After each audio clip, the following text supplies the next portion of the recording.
En Afrique, nous dénombrons 10 113 morts. La Côte d'Ivoire, quant à elle, n'a recensé aucun cas d'Ebola officiellement jusqu'à présent, mais le pays a fermé ses frontières avec le Libéria, la Guinée et imposé des contrôles de santé aux visiteurs. Le décor est planté, l'invité est présent. Vous êtes sur Business 24 Africa et vous suivez Business Matin. Bonjour.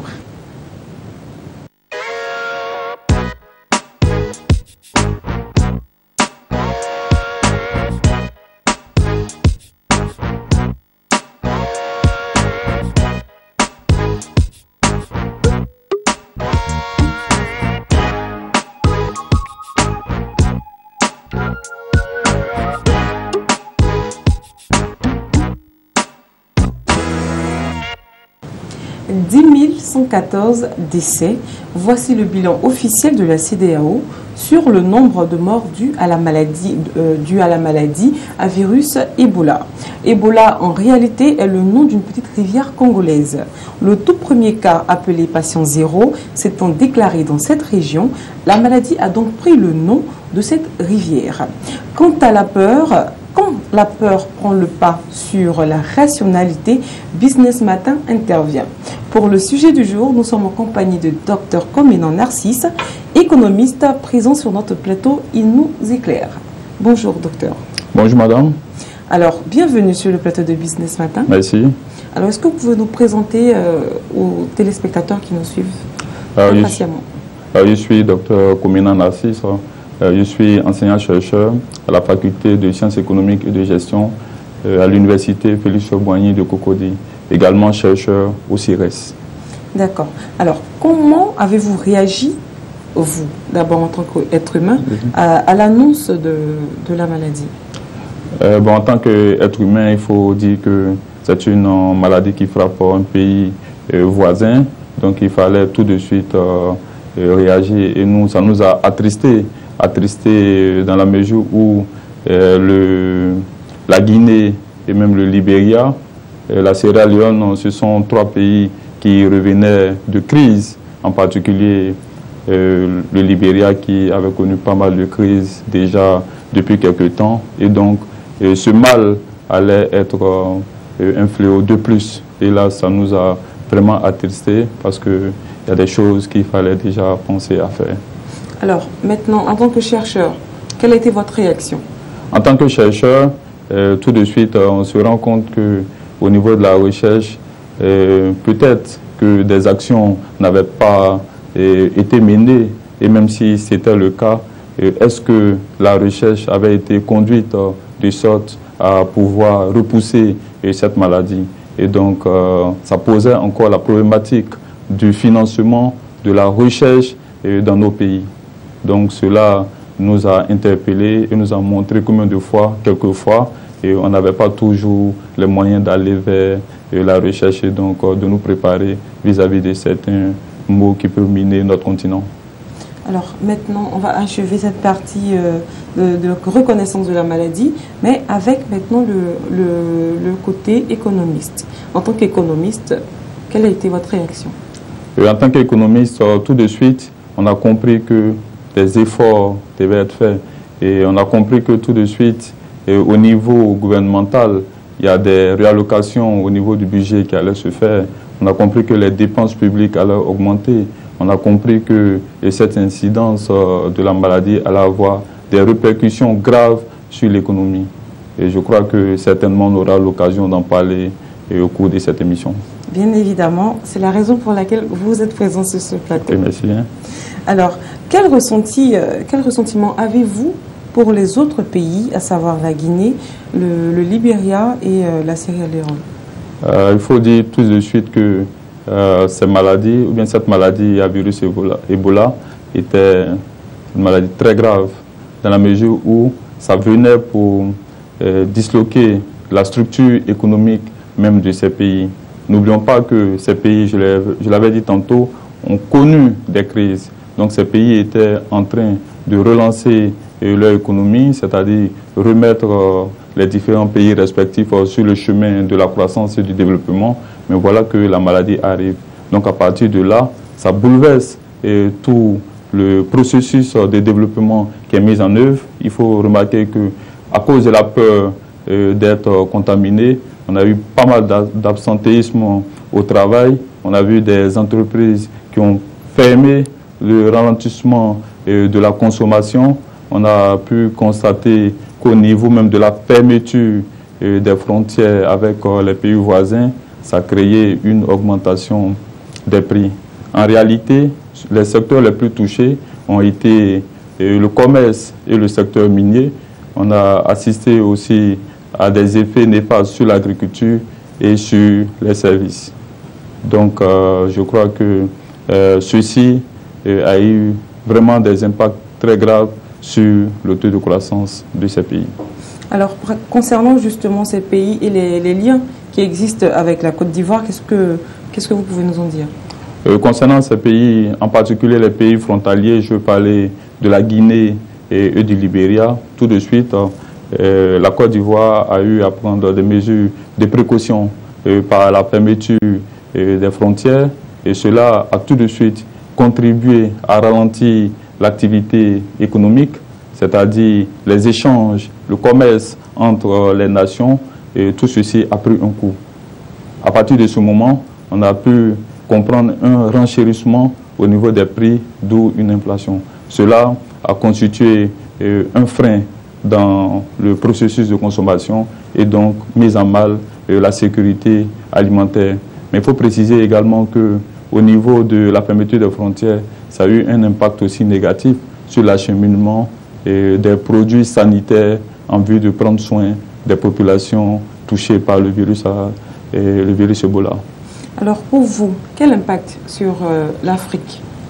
Sur l'Afrique, il faut dire que déjà au niveau du tourisme, parce que l'Occident et même l'Amérique, ils ont une notion de l'Afrique qui n'est pas toujours la bonne notion. C'est-à-dire qu'ils ont tendance à dire l'Afrique. L'Afrique, ils considèrent l'Afrique comme un seul pays. Par conséquent, lorsqu'ils entendent qu'il y a l'Ebola en Afrique, tout de suite, ils ont restreint leur visite. Donc on a vu le taux de tourisme qui a baissé. On sait que les pays comme le Kenya, l'Afrique du Sud, l'Égypte et autres ont dans leur PIB une forte part de l'activité touristique. Donc tous ces pays ont dû partir de cette pathologie. Et donc en Afrique, ça a pu créer pas mal de soucis au plan économique. Alors, et particulièrement en Afrique de l'Ouest, quel impact? En Afrique de l'Ouest, tout de suite, au niveau des échanges, le processus d'intégration va connaître un frein. C'est-à-dire qu'au niveau des échanges simples entre les pays, il y a eu ce qu'on appelle un détournement. Les partenaires habituels vont commencer à chercher d'autres partenaires. C'est-à-dire que si on avait la Guinée comme partenaire, voilà, il savait qu'on commence à rechercher d'autres types de partenaires, ce qui fait en sorte qu'au niveau des États, le développement de l'intégration économique tant prônée est limité et entravé par cette maladie. Et donc, il fallait tout mettre en œuvre pour que ceci soit réglé et que des réponses soient apportées pour que l'intégration puisse reprendre de mieux en mieux. Alors, la Côte d'Ivoire, par contre, a été épargnée, mais on a quand même des conséquences qui ont... La Côte d'Ivoire, quand même, en pâtit, on va dire ça comme ça. Bien sûr. Alors, quel impact aussi sur la Côte d'Ivoire? Sur la Côte d'Ivoire, étant en Afrique, ce sont les mêmes problèmes, c'est-à-dire les mêmes problèmes au niveau touristique et en particulier aussi les problèmes au niveau de la frontière. N'oublions pas que le côté ouest de la Côte d'Ivoire, à ce niveau, c'est là que se trouvent les deux pays. Donc les échanges déjà ont pris un coup. Et au niveau des cultures, l'agriculture, parce que les populations étant quasi les mêmes, lorsqu'on a fermé, il y a certaines populations qui étaient restées de l'autre côté, c'est-à-dire au Libéria, et les travaux au niveau des champs et des plantations, et ça a pu connaître également des ralentissements. Donc au niveau de la production agricole, il y a eu aussi une baisse de la production, d'où entraînant quelques effets sur sur le régime alimentaire, sur l'aliment. Alors, est-ce qu'on peut dire que pendant cette période où les frontières étaient fermées, est-ce qu'on peut dire que la Côte d'Ivoire a quand même vécu un tant soit peu en autarcie? Je crois que pas autarcie en tant que telle, mais tout de suite, les partenaires étrangers ont tout de suite commencé à réfléchir autrement. C'est-à-dire, la Côte d'Ivoire étant proche, qu'est-ce qu'on peut faire? Puisque à l'allure où la maladie se propageait, on était loin de penser que la Côte d'Ivoire n'aurait pas de cas. Donc, déjà, des mesures au niveau économique en termes de remplacement de la Côte d'Ivoire ont commencé à être envisagées par les partenaires. Et donc, ceci a failli avoir des répercussions sur l'économie. Mais tout de suite, le gouvernement a anticipé et a pris des mesures dans le but de donner confiance aux investisseurs et dire que la Côte d'Ivoire est en train de tout mettre en œuvre pour éviter que la maladie puisse pénétrer sur le territoire ivoirien. Alors, la maladie a frappé, mais la peur a été encore plus forte au niveau de la Côte d'Ivoire. Qu'est-ce que vous pouvez nous en dire? Concernant la peur, c'était légitime parce que la population, n'oublions pas aussi que la Côte d'Ivoire sort des crises. Donc, après la guerre, si la maladie devait décimer encore la population, ça allait être quelque chose de très grave. Par conséquent, les gens tout de suite ont eu peur, mais heureusement, je pense que la Côte d'Ivoire, déjà au début, a commencé à mener une campagne de sensibilisation tout azimut. Et donc, le gouvernement a considéré ou bien a pris des mesures comme si la maladie était déjà là. Donc, par des mesures de sensibilisation, par un changement de comportement, cela a contribué à faire en sorte que les uns et les autres puissent prévenir la maladie. Et donc, la peur qui avait gagné les uns et les autres a commencé à descendre. Et donc, au fur et à mesure, on a senti une maîtrise des comportements et une assimilation. Les populations ont pris en compte les comportements des comportements pour aller contre la maladie, de telle sorte qu'on a pu assister dans cette période que les maladies habituelles telles que le choléra et la fièvre typhoïde, ces maladies même ont dû baisser parce que les comportements étaient déjà intégrés au sein des populations. Alors, selon vous, est-ce que la Côte d'Ivoire était préparée à une telle crise, économiquement parlant? Économiquement, les pays africains en particulier ne sont pas préparés. On ne peut pas se préparer, mais bien entendu, immédiatement, compte tenu du fait que la maladie a frappé les pays voisins, la Côte d'Ivoire tout de suite a essayé de mettre un processus en place, a essayé de rechercher des fonds au cas où, c'est-à-dire que dès qu'un cas arrive, on va essayer de trouver tous les moyens possibles pour essayer de cantonner ce cas et essayer de le traiter. Sinon, les priorités de développement économique ne peuvent pas amener un pays tel que la Côte d'Ivoire tout de suite à dire que nous sommes prêts. Parce que être prêt, c'est être prêt au plan du personnel. Être prêt, c'est être prêt au plan des infrastructures. Être prêt, c'est être prêt au plan des finances et des appuis extérieurs. Si on n'a pas de laboratoire déjà pour faire les analyses, pour savoir à partir d'ici si on peut, et si on a la maladie ou pas, on ne peut pas dire qu'on est prêt. Mais la Côte d'Ivoire a fait beaucoup de politiques, beaucoup d'efforts pour tenter de se préparer pour un éventuel cas concernant la maladie à virus Ebola. Merci beaucoup, docteur. Mais avant de vous laisser partir et à l'approche des fêtes de Pâques, qu'est-ce que vous pouvez dire aux téléspectateurs?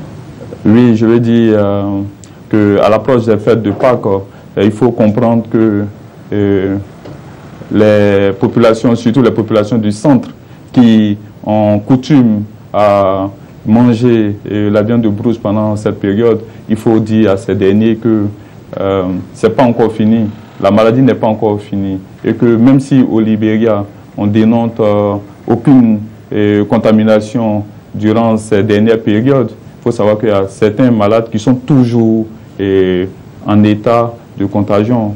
Donc, il faut, tant que le gouvernement ne dit pas que c'est le moment de consommer la viande de brousse, je pense qu'il faut toujours s'abstenir.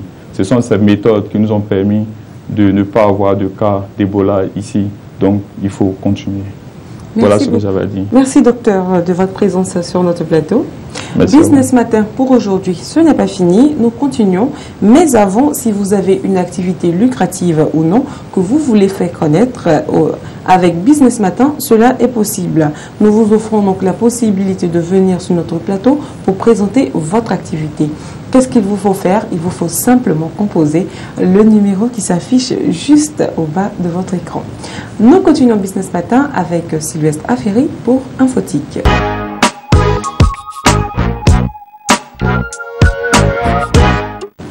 Vous suivez Business Matin et vous êtes sur Business 24 Africa.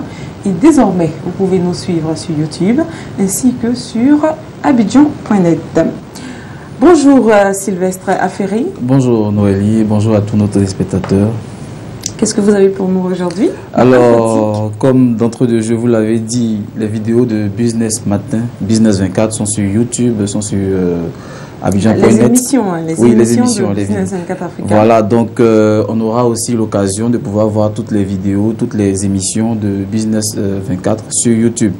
Donc aujourd'hui, je suis là aussi pour parler de YouTube en fait, pour essayer de donner des astuces à tous nos téléspectateurs et téléspectatrices pour que ces personnes-là puissent regarder les vidéos sur YouTube et vraiment à toute aise, pour ne pas se compliquer la vie avec certains raccourcis.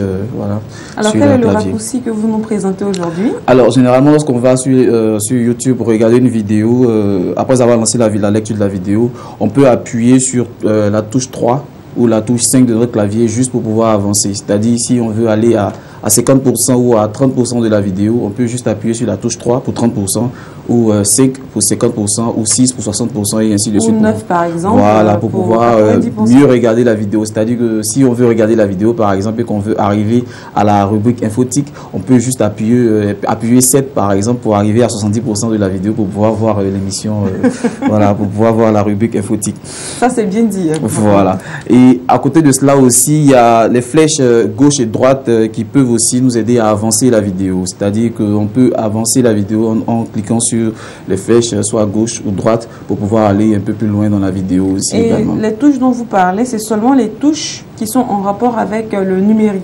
Oui, voilà. Sur un clavier d'ordinateur, généralement, il y a des touches. Et il y a voilà, sur le côté droit du clavier de l'ordinateur, il y a des touches 1, 2, 3, 4. Donc, on peut généralement cliquer sur ces chiffres-là pour pouvoir mieux regarder la vidéo.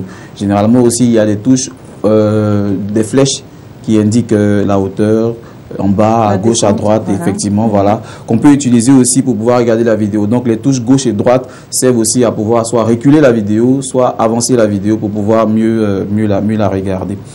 On a aussi, on peut appuyer sur End ou sur Fin sur le clavier pour pouvoir pouvoir revenir au début de la vidéo ou à la fin de la vidéo pour pouvoir mieux regarder la vidéo également.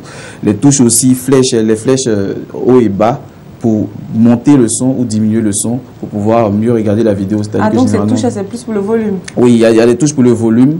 Les touches haut et bas sont pour le volume. Les touches à gauche et à droite sont pour reculer, pour avancer la vidéo. C'est l'avance rapide ou bien le recul rapide? Oui, effectivement. Voilà. Merci beaucoup Sylvestre. Merci à vous. Et j'espère que ces conseils vous servent et que vous les utilisez et que vous les essayez chez vous. Parce que chez nous, on le fait. Voilà, c'est ça. Oui, effectivement. D'accord. Alors, Business Matin pour aujourd'hui, c'est pas encore fini parce que nous allons recevoir Alex Mokhtar pour Panorama. Mais avant, je reviens et je lance encore l'appel. Si vous avez une activité que vous voulez faire passer, vous voulez présenter votre activité, il vous suffit simplement de composer le numéro qui s'affiche juste au bas de votre écran. Eh bien, on aura le plaisir de vous inviter sur notre plateau et vous pourrez rencontrer le grand Sylvestre Aferi ainsi que toute l'équipe de Business Matin.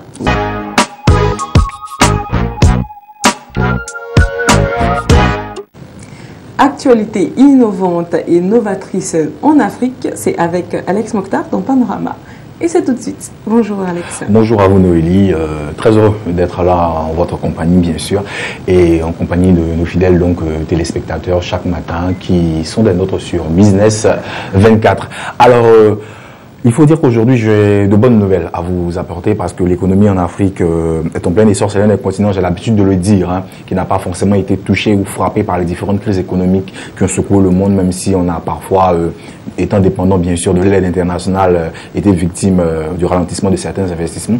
Il faut savoir que les villes africaines sont de plus en plus en pleine croissance. Et pour ainsi dire, le cabinet de consultants PwC vient de publier un rapport baptisé City of Opportunity Africa qui analyse bien sûr le potentiel des villes africaines qui présentent le plus d'opportunités dans le futur, bien sûr.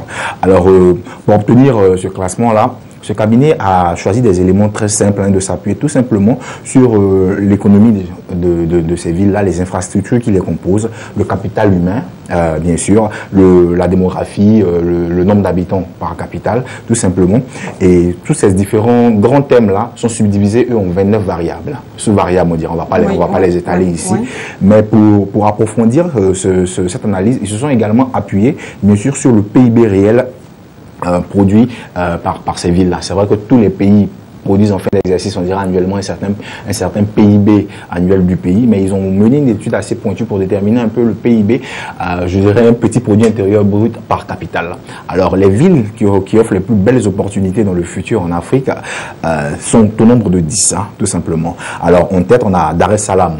Abidjan est la première ville. Ah non, pas du tout.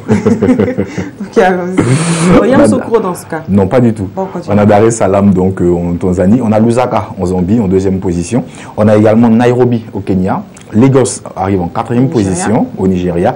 Accra au Ghana en 5e position. Et bien sûr, l'esprit chauvin qui est le vôtre sera heureux d'entendre dire que Abidjan est classé donc à la 6e position. Voilà. Je savais donc.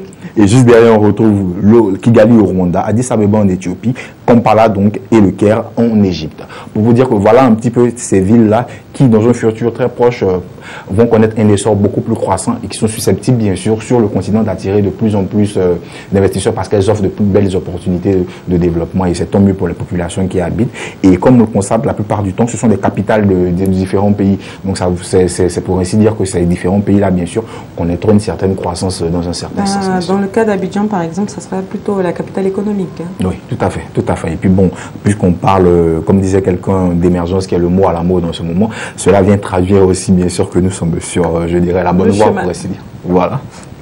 Merci beaucoup, Alex, pour cette belle nouvelle concernant donc, la ville d'Abidjan, qui est classée 6e. Tout à fait, sur 10. Voilà, sur 10, très bien. Mais bon, pas trop.